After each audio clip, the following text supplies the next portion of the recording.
என் அன்புக்குரியவர்களே, ஆண்டவரும் இரட்சகருமாகிய இயேசு கிறிஸ்துவின் நாமத்தில் உங்களை அன்போடு கூட வாழ்த்துகின்றேன். ஆண்டவர் இயேசு கிறிஸ்துடைய பாடு, மரணம், அதை சார்ந்த தியானத்தை இந்த நாட்களில் நாம் செய்து கொண்டிருக்கிறோம். இன்றைக்கும் ஒரு அற்புதமான வசனத்தை உங்களுக்காய் வாசிக்க விரும்புகிறேன். அப்போஸ்தலர் நடபடிகள் 2ஆம் அதிகாரம் 30வது வசனம். அவன் தீர்க்கதரிசியாயிருந்து உன் சிங்காசனத்தில் வீற்றிருக்க மாம்சத்தின்படி உன் சந்ததியிலே கிறிஸ்துவை எழும்ப பண்ணுவேன் என்று தேவன் தனக்கு சத்தியம் பண்ணினதை அறிந்தபடியால் அவன் கிறிஸ்துவனுடைய ஆத்துமா பாதாளத்திலே விடப்படுவதில்லை என்றும் அவருடைய மாம்சம் அழிவை காண்பதில்லை என்றும் முன்னறிந்து அவர் உயிர்த்தெழுதலை குறித்து இப்படி சொன்னார். ஒருவேளை இந்த வசனத்தை வாசிக்கும் பொழுது உங்களுக்கு புரியாதது போல இருக்கும். தாவீதுக்கு ஒரு விசுவாசம் இருந்தது. என்ன விசுவாசம்? தேவன் தனக்கு சத்தியம் பண்ணினதை அறிந்திருந்தார். என்ன சத்தியம் பண்ணினதை அறிந்திருந்தார்? 2 சாமுவேல் 7ஆம் அதிகாரத்தில் சாலமோனை குறித்து தேவன் ஒரு வாக்குத்தத்தம் செய்தார் தாவீதுக்கு. ஆனால் அது சாலமோனை குறித்து மட்டுமல்ல, ஆண்டவர் இயேசுவை குறித்தும் சொல்லப்பட்ட தீர்க்க தரிசன வார்த்தை.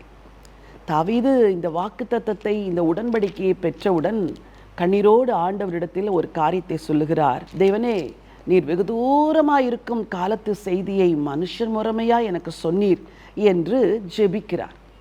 ஆண்டவர் சொன்னது சாலமோனை குறித்து மட்டும் என்றால், வெகு தூரமாயிருக்கும் காலத்து செய்தியை மனுஷர் முறைமையாய் சொன்னீர் என்று தாவீது சொல்ல வேண்டிய அவசியமில்லை. அந்த வெகு தூரமாயிருக்கும் காலத்து செய்தி யாரை குறித்தது? அது ஆண்டவராகிய இயேசு கிறிஸ்துவை குறித்தது. என்ன ஆண்டவராகிய இயேசு கிறிஸ்து? உன் சந்ததியிலே ஒரு குமாரனை எழும்ப பண்ணுவேன் என்று ஆண்டவர் வாக்கு பண்ணினாரே, அது சாலமோனுக்கு மட்டுமல்ல, கர்த்தராகிய இயேசு கிறிஸ்துவுக்கும் அது உரிய வாக்குத்தத்தம். இதை பெற்றவுடன், இதை தேவன் வெளிப்படுத்தினவுடன் தாவீதின் இருதயத்தில் அசாதாரண ஒரு விசுவாசம். அது என்ன விசுவாசம்? என் சந்ததியிலே சாலமோன் என்ற ஒரு மகனை எழும்ப பண்ணுவார். அவன் இந்த பூமியிலே கொஞ்ச காலங்கள் வாழுவான். ஆனால் என் சந்ததியிலே மேசியாவாகி இயேசு வருவார். அவர் என்றென்றைக்கும் வாழுவார். அவருடைய ராஜாசனம் என்றென்றைக்கும் இருக்கும் என்று சொல்லி முன்னறிந்து சந்தோஷமாய் இதை சொல்லுகிறார். ஒரு வசனத்தை வாசிக்க விரும்புகிறேன். 2 சாமுவேல் 7:16. உன் வீடும் உன் ராஜ்யமும் என்றென்றைக்கும் எனக்கு முன்பாக ஸ்திரப்பட்டிருக்கும், உன் ராஜாசனம் என்றென்றைக்கும் நிலை பெற்றிருக்கும் என்கிறார் என்று சொல்லச் சொன்னார். உன் ராஜாசனம் என்றென்றைக்கும், அதாவது உன் ராஜாசனம், உன் சிங்காசனம் அழியவே அழியாது தாவீது. உன் சந்ததியில் வருகிற ஒரு குமாரன் அழியாத ஒரு ராஜ்யத்தை ஸ்தாபிப்பார் என்று வாக்கு பண்ணினாராம். இந்த வாக்குத்தத்தத்தை தாவீது பெற்றவுடன் அவருக்குள் பயங்கர ஒரு உறுதி வந்துவிட்டது. உங்களுக்கு கூட ஆண்டவர் எத்தனையோ வாக்குத்தத்தங்களை சொல்லியிருக்கிறார். மாதம் ஒரு வாக்குத்தத்தத்தை கர்த்தரிடத்திலிருந்து நாம் பெற்றுக்கொள்கிறோம். ஆனால் பல வேளைகளில் அந்த மாதத்தோடு அந்த வாக்குத்தத்தத்தை நாம் மறந்து விடுகிறோம். அப்படி அல்ல. ஒரு மாதத்திற்கென்று ஆண்டவர் கொடுக்கிற வார்த்தை அந்த மாதத்திற்கு மாத்திரம் அல்ல, அது உங்கள் ஆயுளுக்கெல்லாம் தேவன் கொடுக்கிற ஒரு வார்த்தை.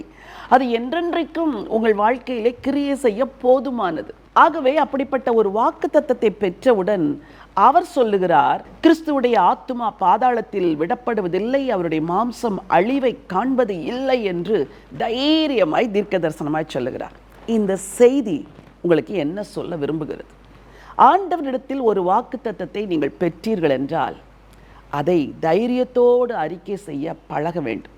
கர்த்தர் இப்படி சொன்னார், எனக்கு செய்வார். ஆண்டவர் எனக்கு இப்படி சொன்னார், எனக்கு செய்வார். கர்த்தர் இப்படி வாக்கு பண்ணினார், எனக்கு செய்வார் என்று நீங்கள் அறிக்கை செய்ய பழக வேண்டும். இந்த புதிய ஆலயத்திற்கு நாங்கள் வருவதற்கு முன்பதாக ஒரு சிறிய ஆலயத்தில் இருந்தோம். அந்த நாட்களில் ஆண்டவரிடத்தில் மிகுந்த பாரத்தோடு கூட ஜெபித்து கொண்டிருந்தோம். ஒரு நாள் ஆண்டவர் சொன்னார், விஸ்தாரமான ஒரு மேல் வீட்டறையை காண்பிப்பான் என்று ஒரு வார்த்தையை வாசிக்கும் பொழுது, இந்த நெருக்கத்திலிருந்து உங்களை நீக்கி ஒரு விஸ்தாரமான ஒரு மேல் வீட்டறையை தருவேன் என்று சொன்னார்.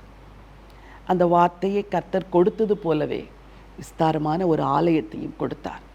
ஆச்சரியமாக இருக்கிறது. இதிலும் விஸ்தாரமாய் தருவார் என்று நான் நம்புகிறேன்.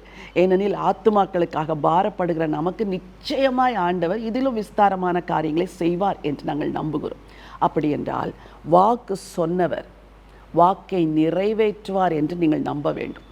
வாக்கை நிறைவேற்றுவார் என்று நீங்கள் நம்புவீர்கள் என்றால் எப்படிப்பட்ட எதிர்மறையான சூழ்நிலைமையிலும் நீங்கள் அதை அறிக்கை செய்ய வேண்டும். தாவீது சொன்னார், கிறிஸ்துவின் ஆத்துமா பாதாளத்தில் விடப்படுவதில்லை, அவருடைய மாம்சம் அழிவை காண்பதில்லை. அதே போல ஆண்டவர் இயேசு கிறிஸ்து 3ஆம் நாள் உயிர்த்தெழுந்தார். எதை பெற்றுக்கொண்டீர்களோ அதை விசுவாசியுங்கள், எதை விசுவாசிக்கிறீர்களோ அதை அறிக்கை செய்யுங்கள். நிச்சயமாய் தேவன் அதை உங்கள் வாழ்க்கையில் நிறைவேற்றுவார். பரலோகத்தின் தேவனே, அன்பின் ஆண்டவரே, எங்கள் முற்பிதாவாகிய தாவீது உம்மிடத்தில் பெற்ற வாக்குத்தத்தத்தை பெற்றுக்கொண்டு அதை விசுவாசித்து அதை அறிக்கை செய்து அது இன்றைக்கு எங்கள் கண்களுக்கு முன்பதாக நிறைவேறி இருக்கிறது என்பதை நாங்கள் காணும்படி செய்தாரே, அதே போலப்பா உங்கள் பிள்ளைகள் உம்மிடத்திலிருந்து என்னென்ன வாக்குத்தத்தங்களை கிறிஸ்து இயேசுவுக்குள் பெற்றுக்கொண்டார்களோ அதை விசுவாசித்து அதை அறிக்கை செய்ய உதவி செய்யுங்க. ஒருவேளை சரீரத்தில் பாடுகளோடு வேதனையோடு உம்முடைய பிள்ளைகள் தவிப்பார்கள் என்றால், ஆண்டவரே, அவருடைய தழும்புகளால் நான் குணமானேன் என்று விசுவாசத்தோடு அறிக்கை செய்ய உதவி செய்யுங்கப்பா. ஒருவேளை குடும்பத்தில் பிரச்சனைகள் போராட்டத்தில் சிக்கி தவிப்பார்கள் என்றால், மெய்யாகவே அவர் எங்கள் பாடுகளை ஏற்றுக்கொண்டு எங்கள் துக்கங்களை சுமந்தார் என்று அறிக்கை செய்ய உதவி செய்யுங்கப்பா.